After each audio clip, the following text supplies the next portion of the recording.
اور منافق جب بھی وعدہ کرتا ہے تو پورا نہیں کرتا، جب عہد کرتا ہے تو عہد توڑ دیتا ہے۔ وَإِذَا خَاصَمَ فَجَرَ، اور جب وہ لڑتا ہے تو گالیاں بکتا ہے۔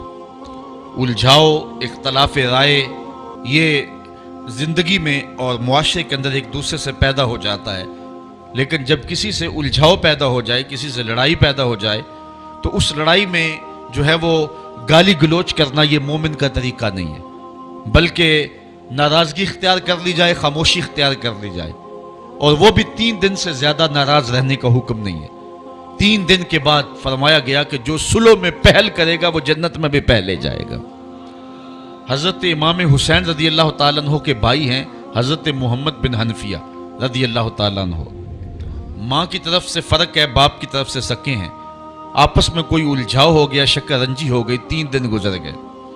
حضرت محمد بن حنفیہ نے سوچا کہ امام حسین میرے بھائی بھی ہیں، بڑے بھی ہیں، پھر رسول خدا کی بیٹی کے بیٹے بھی ہیں، تو اگر ناراضگی ہوگی ہے تو میں جا کے صلح میں پہل کر لیتا ہوں، کوئی بات نہیں۔ گھر سے چلے، راستے میں حضور کا یہ فرمان آیا کہ جو 2 مومن آپس میں الجھ پڑیں، جو صلح میں پہل کرے گا وہ جنت میں پہلے جائے گا۔ یہ حدیث یاد آئی تو واپس پلٹ آئے اور گھر میں آ کے کاغذ کے ٹکڑے پہ ان کو خط لکھا اور قاصد کے ہاتھ بھیجا کہ میرے بھائی، میں تجھے منانے کے لیے گھر سے چلا تھا، راستے میں حضور کا یہ فرمان یاد آ گیا، میں تو گوارا نہیں کرتا کہ آپ سے پہلے جنت میں جاؤں، تو اس لیے آپ مجھ کو آ کے منا لیں، میں ناراض ہو کے بیٹھا ہوا ہوں۔ تو حضرت امام حسین آئے اور اپنے بھائی محمد بن حنفیہ کو راضی کر لیا۔ تو ہمیں یہ درس دیا گیا ہے، ہمیں یہ سبق دیا گیا ہے۔ اربعن فی امتی من امر الجاہلیت لا یترکونہن، حضور نے ارشاد فرمایا کہ 4 چیزیں ایسی ہیں جو جاہلیت کے امر میں سے ہیں، میری امت میں وہ موجود رہیں گی۔ موجود رہیں گی اس کا مطلب یہ ہے کہ لوگ اس کو چھوڑیں گے نہیں، اور اسلام ان کو ناپسند کرتا ہے، لیکن جس طرح بہت ساری بری خصلتیں قوموں کے اندر موجود رہتی ہیں، تو یہ خصلت جو ہے وہ قوم کے اندر موجود رہے گی۔ اس کا یہ مطلب نہیں کہ سارے لوگ اس کا شکار ہوں گے، یعنی بہت سارے لوگ جو ہیں وہ ان خصلات بد میں مبتلا رہیں گے، جبکہ متقی اور پرہیزگار اپنا دامن ان سے بچائیں گے۔ تو زیادہ تر لوگ جو ہیں وہ ان خصلتوں کے اندر مبتلا رہیں گے۔ پہلی خصلت الفخر فی الاحساب، حسب پہ، اپنی خاندانی وجاہت اور پس منظر پہ اترانا کہ میں فلاں کا بیٹا ہوتا ہوں، میرا فلاں خاندان سے تعلق ہے۔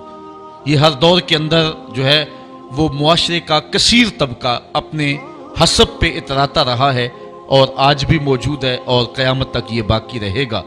لیکن جو متقی اور اللہ کے نیک بندے ہیں وہ اس بات پہ جو ہے وہ کبھی بھی اتراتے نہیں ہیں۔ دوسری بات وَالطَّعْنُ فِي الْأَنْسَابِ، کسی کے نسب میں تان زنی کرنا کہ تو فلاں کا بیٹا ہے، تیرا فلاں برادری سے تعلق ہے، یہ تان زنی نسب میں یہ انتہائی مکروہ اور برا کام ہے، لیکن بہرحال اس امت کے بہت سارے لوگ اس فعل بد کا ارتکاب کرتے رہیں گے۔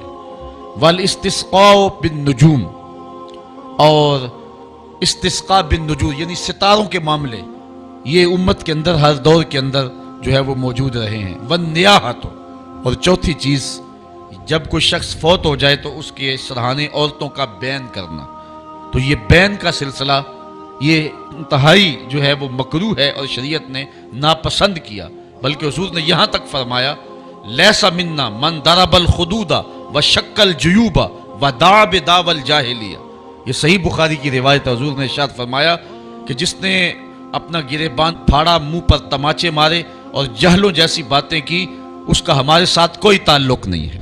حضرت ابو مالک اشعری رضی اللہ تعالیٰ عنہ سے یہ روایت ہے کہ یہ چیزیں امت کے اندر ایک کثیر طبقے میں بہرحال موجود رہیں گی۔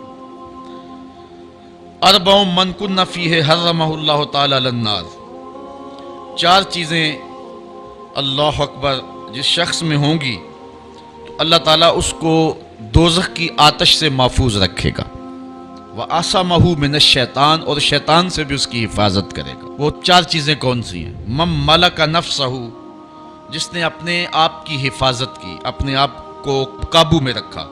حِينَ يَرْغَبْ، جب کسی چیز کی طرف رغبت ہو۔ وَحِينَ يَرْهَبْ، اور جب کسی چیز سے ڈر ہو اس نے پھر بھی اپنے آپ کو کنٹرول میں رکھا۔ وَحِينَ يَشْتَهِي، اور جب سخت بھوک لگی تو اس وقت بھی اس نے اپنے آپ کو کنٹرول میں رکھا. وہی نہ یغضب، اور جب وہ غصے میں آیا تو غصے میں بھی اس نے کوئی ایسا کام نہیں کیا، اپنے آپ پہ قابو رکھا. جو ان 4 مواقع پر اپنے اوپر قابو رکھ لیتا ہے، اللہ تعالیٰ جل شانہ شیطان سے بھی اس کی حفاظت کرتا ہے اور آتش دوزخ سے بھی اس کو محفوظ فرمائے گا.